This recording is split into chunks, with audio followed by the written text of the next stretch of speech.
Let's see what difference it makes to the graph of a logarithm when the base is less than 1.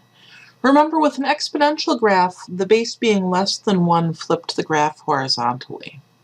Let's see what it does to the graph of a log. Again, we're going to use the fact that if y is the log base 1/2 of x, then x is 1/2 to the y. So if y is -3, x is 1/2 to the -3, which is 8.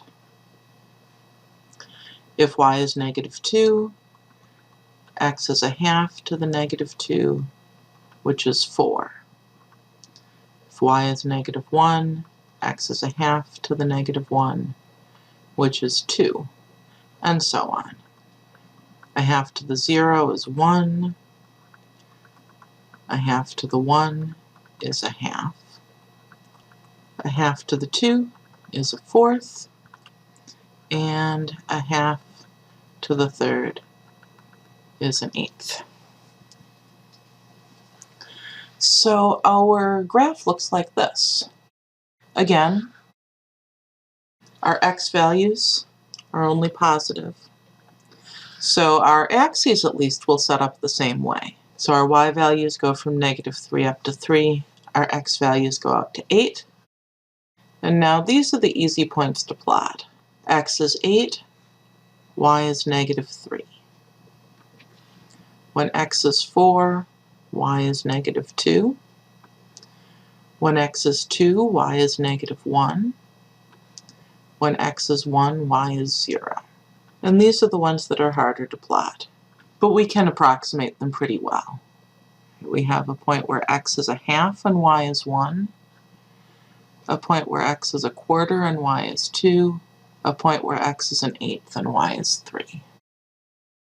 So it looks like we've still got this vertical asymptote at x is 0, and we're still totally to the right of the y-axis. It looks like what's happened is that our graph has turned upside down.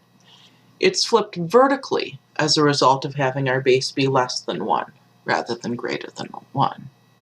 So when we describe this, just like the exponential graphs, the only change to the description is what we have to say about the end behavior.